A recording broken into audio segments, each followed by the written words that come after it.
अस्सलामु अलैकुम वरहमतुल्लाहि वबरकातुह। मोहतरम भाइयों, बुज़ुर्गों, दोस्तों, ये हमारा इस्लाही मुआशरा का 1234वां सबक है। मोहतरम दोस्तों, अर्नब गोस्वामी रिपब्लिक टीवी का चीफ़ एडिटर, रिपब्लिक टीवी का ओनर, रिपब्लिक टीवी का मालिक, मुंबई पुलिस ने कल उसको गिरफ़्तार किया और रायगढ़ पुलिस के हवाले कर दिया। रायगढ़ पुलिस उसको अपने साथ रायगढ़ लेकर गई एक कत्ल के जुर्म में, और कोर्ट ने उसको 14 दिन की कस्टडी का हुक्म दे दिया। फ़िलहाल जनाब पुलिस की कस्टडी में है। ये अर्नब गोस्वामी कौन है, मैं पहले आपको इसका थोड़ा सा तारुफ करा दूँ। ये अर्नब गोस्वामी वो है, आज से 6 महीने पहले जब इंडिया में लॉकडाउन की शुरुआत हुई थी, यही वो इंसान है जिसने हमारे हज़रत जी मौलाना साद साहब को बुरी बुरी गालियाँ दी थी। ऐसे ऐसे अल्फाज इस्तेमाल किए थे। हज़रत जी को कातिल कहा था, हज़रत जी को मर्डरर कहा था, और बार बार उस पर ये डिबेट दिखाए जा रहे थे कि कहाँ फ़रार है मौलाना साद, नऊज़ बिल्लाह। बहुत सारी ऐसी गुस्ताखाना बातें इसने की थी। और तबलीगी जमात के ऊपर, ये तबलीग वाले, ये कोरोना बॉम्ब है, बॉम्ब। तबलीग वालों को कोरोना बॉम्ब कहा गया, और मरकज़ निज़ामुद्दीन को बदनाम करने के लिए मुस्तकिल 24-24 घंटे इन्होंने डिबेट दिखाए थे। यही वो अर्नब गोस्वामी है जो हज़रत जी मौलाना साद साहब को जेल भिजवाने की बहुत तमन्ना रखता था, और तबलीग वालों को जेल की सलाखों के पीछे डलवाने की बहुत इसकी ख्वाहिश थी। आज अल्लाह तबारक व तआला ने इसकी ख्वाहिश को इसी के ऊपर पूरा कर दिया। मोहतरम दोस्तों, अल्लाह के यहाँ देर है, अंधेर नहीं है। देखो, ये मुंतखब अहादीस जिसकी मैं तालीम करता हूँ, इसी मुंतखब अहादीस के अंदर एक हदीस आज से चंद दिन पहले पढ़ने के लिए मिली थी। अल्लाह के नबी सल्लल्लाहु अलैहि वसल्लम फरमाते हैं, वह हदीस कुदसी है कि अल्लाह ताला ये कहते हैं कि जिस किसी ने भी मेरे किसी वली को छेड़ा, मेरे किसी मकबूल बंदे को छेड़ा, वो ऐसा है गोया कि उसने मुझे जंग के लिए ललकारा, वो अल्लाह के मुकाबले में जंग के लिए खड़ा हुआ है। तो यह अर्नब से शुरुआत हो चुकी है, यह अर्नब गोस्वामी से शुरुआत हो चुकी है। सबका नंबर आने वाला है, सबका नंबर है। इसके बाद वो शायर ने शेर कहा है ना कि रह के दुनिया में बशर को नहीं ज़ैबा गफलत, मौत का ध्यान भी लाजिम है कि हर आन रहे। जो बशर आता है दुनिया में ये कहती है क़ज़ा, मैं भी पीछे चली आती हूँ ज़रा ध्यान रहे। पीछे पीछे अभी सबके अर्नब का नंबर लगा है, उसके बाद आगे ये सबके नंबर लगने वाले हैं। मेरे मोहतरम बुज़ुर्गों, ये अल्लाह तबारक व तआला की तरफ से मार है, मार इन लोगों के ऊपर। जिन जिन लोगों ने हज़रत जी, मरकज़ निज़ामुद्दीन और दावत व तबलीग के ख़िलाफ़ जहर उगला था, सबका नंबर लगने वाला है। मुझे एक जुमला याद आता है हज़रत जी मौलाना यूसुफ़ साहब रहमतुल्लाह अलैह का। हज़रत जी मौलाना यूसुफ़ साहब रहमतुल्लाह अलैह वो फरमाया करते थे, बोले देखो, ये दावत की जो मुबारक मेहनत है, इसकी मिसाल रेल के इंजन की तरह से है। जैसे रेल होती है, रेल का इंजन होता है, जैसे रेल का इंजन जो है, अगर कोई उसके मुकाबले में खड़ा रहे और वो ये कहे कि मैं इस ट्रेन को तहस नहस कर दूंगा, तो वो खड़ा होने वाला खुद तहस नहस और बर्बाद हो जाएगा, लेकिन ट्रेन अपनी रफ्तार से जो है वो पटरियों पर दौड़ती रहेगी। यही मिसाल दावत व तबलीग के मुबारक मेहनत की है। ये मेहनत, मेरे मोहतरम दोस्तों, आप मुझे बताइए, ये जो दावत की मुबारक मेहनत है, इसमें किसी का क्या दुनियावी फ़ायदा होता है? जो आदमी इसमें निकलता है वो अपनी जान लेकर, अपना माल लेकर, अपना वक्त लेकर, कुर्बानियाँ देकर, वो मरकज़ निज़ामुद्दीन जहाँ से पिछले 90 साल से सिर्फ़ अमन व अमान की सदाएं चल रही है, जो दुनिया भर के लोगों की इस्लाह और तरबियत के काम में लगा हुआ है, करोड़ों लोगों की ज़िंदगियाँ उस मरकज़ निज़ामुद्दीन की 4 दीवारी से बदल चुकी है। वो बस्ती जिसके ऊपर बराह रास्त अल्लाह तबारक व तआला की गैबी मदद व नुसरत है, अगर कोई उसके मुकाबले में खड़ा रहेगा, चाहे वो अपना हो या गैर हो, कोई भी रहो, जो भी उसके मुकाबले में खड़ा रहेगा, अल्लाह उसको तहस नहस और बर्बाद कर देंगे। तो ऐसे लोग जो ये कहा करते थे कि हम तो मरकज़ को पाश पाश कर देंगे। अल्लाह ताला ने आज उनको पाश पाश कर दिया। आज अल्लाह ताला ने उनके टुकड़े टुकड़े कर दिए। इसलिए मोहतरम दोस्तों, अब जो लोग मेरी बात सुन रहे हैं, याद रखो, आप फैसला अगर लेना है तो हक और नाहक को देखकर फैसला लो। लोगों के चेहरे देखकर फैसले मत लो। हक और नाहक को अल्लाह ने आपको अक्ल सलीम अता फरमाई है। ये हमारे लिए इबरत है। जो लोग भी मरकज़ के मुकाबले पे खड़े हुए, अल्लाह ने उनकी ताकतों को पाश पाश कर दिया। हक के साथ थोड़े देर के लिए मरकज़ पे हालात आए, जैसे हालात जो है पहले ज़माने में अंबिया अलैहिमुस्सलातु वस्सलाम पर भी आते थे, सहाबा इकराम पे भी हालात आए, बुजुर्गान दीन पे भी हालात आए। हक़ के साथ में हमेशा हालात आते रहते हैं। ऐसे ही हालात थोड़े दिन के लिए मरकज़ के साथ में भी आए, लेकिन अल्लाह ने वो सारे हालात को दूर कर दिया, क्योंकि यही हक़ के हक़ होने की अलामत और निशानी है।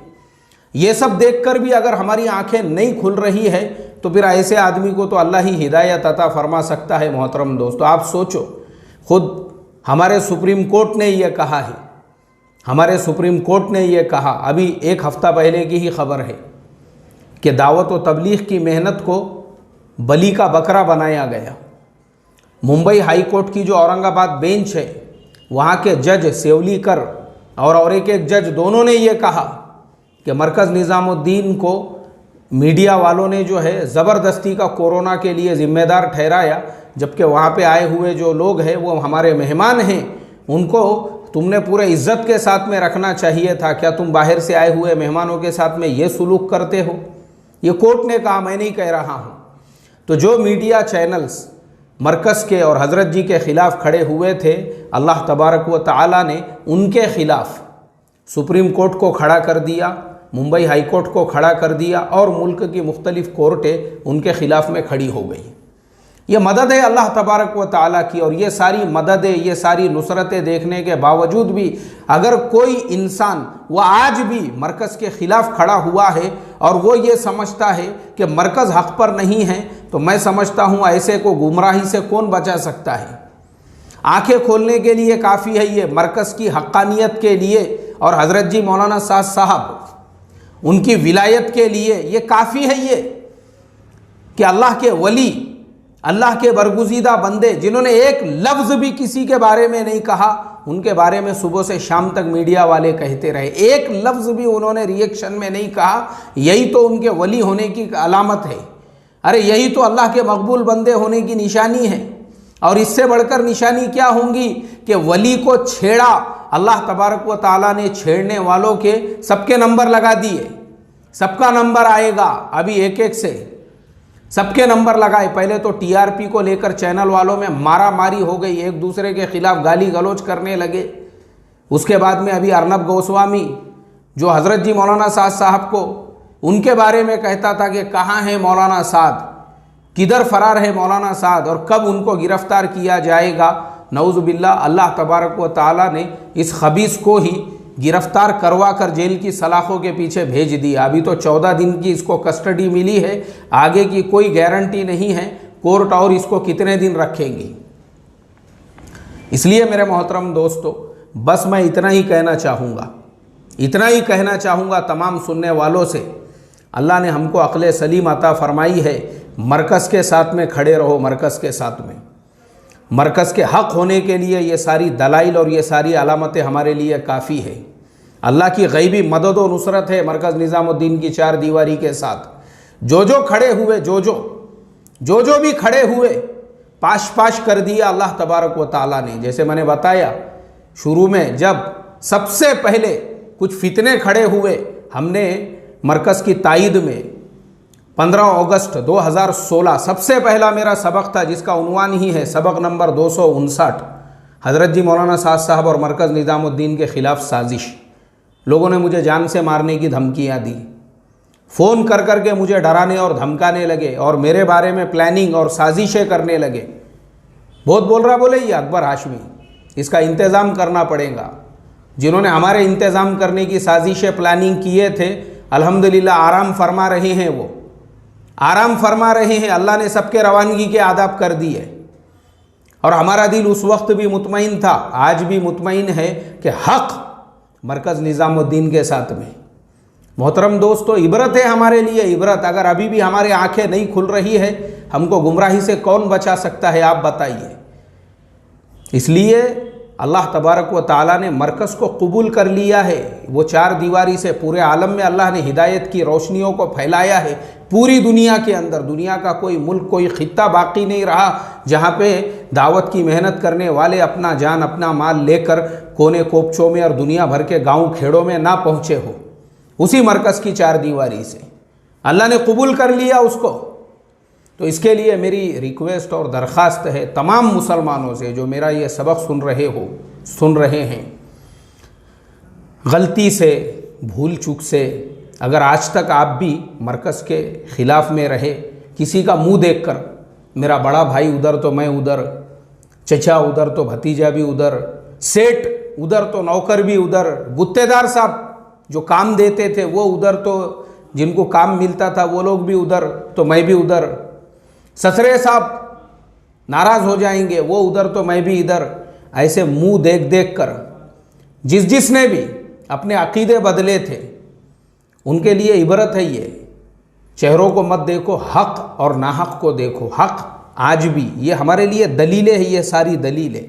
अगर अभी भी हमारी आंखें, मैं तो दुआ करूँगा अल्लाह हम तमाम की आंखों को खोल दे, तो इधर रुजू करने के लिए आंखें बंद होने से पहले वक्त है हमारे पास। आंखें बंद होने से पहले अल्लाह ने टाइम दिया है, मौका दिया है। तौबा इस्तिग़फ़ार करके उसी मरकज़ निज़ामुद्दीन से वापस से जुड़ने का, जिस मरकज़ ने हमको दावत का काम सिखाया, जिस मरकज़ ने हमको अपने पैरों पे खड़ा किया, जिस मरकज़ ने हमको अपनी शनाख्त और पहचान बतलाई हम कौन हैं, ये उसका तुफ़ैल है ये। और जैसा मैंने शुरू में कहा, हज़रत जी मौलाना यूसुफ साहब रहमतुल्लाह अलैह फरमाया करते थे, हाँ, कि जैसे ट्रेन होती है, ट्रेन, तो ट्रेन के सामने आने वाला अगर वो ये कहे कि मैं ट्रेन को तहस नहस कर दूंगा, ट्रेन का कुछ नहीं होगा, वो खुद बर्बाद हो जाएगा। और ऐसे कई लोगों को हम देख चुके हैं अपनी आंखों से जो मरकज़ के और दावत की मेहनत के ख़िलाफ़ में खड़े हुए थे। इसलिए आंखें बंद होने से पहले अल्लाह ने हमको रुजू का, तौबा का, इस्तिग़फ़ार का मौका दिया है। अल्लाह तबारक व ताला से यही दुआ करूँगा, अल्लाह तबारक व ताला हमको दोबारा से मरकज़ से जुड़ने की, जमने की और मरकज़ की मातहती में काम करने की, और हमारे हज़रत जी मौलाना साद साहब की इमारत में अमीर है, मतलब हम वो अमीर जो है ना, ये भी एक मसला लोग छेड़ते हैं कि अमीर है तो इस्लाम के अंदर जो है लोगों से मशवरा करना चाहिए। तो मैं आपको बता दूं, हज़रत जी मौलाना साद साहब की पूरी मजलिस शूरा है और पूरी मजलिस शूरा ने उनको ज़िम्मेदार बनाया हुआ है। वो मुसल्लत होए हुए नहीं हैं आपके ऊपर, बल्कि उनके साथ में पूरी एक मजलिस शूरा है। तो ये भी हमको समझना चाहिए, जो लोग झूठ बोलकर उम्मत को गुमराह करते हैं कि इस्लाम में मजलिस शूरा है और इमारत वाला सिस्टम नहीं है, ये सरासर गलत बात है। हज़रत अब्दुल्ला इब्ने उमर रज़ी अल्लाह ताला अन्हुमा, जब हज़रत उमर फ़ारूक़ रज़ी अल्लाह ताला अन्हु का इंतकाल हो रहा था, तारीख़ इस्लाम में देखो, मौलाना अकबर शाह नजीबाबादी वाली, मौलाना अकबर शाह नजीबाबादी ने वहाँ हवाले के साथ में लिखा हुआ है, हज़रत उमर फ़ारूक़ रज़ी अल्लाह ताला अन्हु ने अपने बेटे हज़रत अब्दुल्ला इब्ने उमर से फ़रमाया था कि बेटा मेरे इंतकाल के बाद में उम्मत की अक्सरियत जिसको अपना ज़िम्मेदार मान ले, तो तुम भी उम्मत की अक्सरियत के साथ में रहना। उम्मत की अक्सरियत अगर इख्तिलाफ़ हो जावे, और अब आज आप देखो पूरी दुनिया, पूरा आलम वो मरकज़ के साथ में खड़ा हुआ है, उसके बावजूद भी अगर आंखें नहीं खुल रही है तो मैं समझता हूँ ये गुमराही है, इसके अलावा कुछ भी नहीं है। अल्लाह से यही दुआ करता हूँ आंखें बंद होने से पहले हिदायत अता फरमा दे और मरकज़ की 4 दीवारी और हज़रत जी मौलाना साद साहब की मातहती में काम करने की हम तमाम को तौफ़ीक़ अता फ़रमाएँ। और ये तमाम लोग जिनके इबरतनाक अंजाम हो रहे हैं उनसे हमको इबरत हासिल करने वाला बनाए। अस्सलामु अलैकुम व रहमतुल्लाहि व बरकातुहू।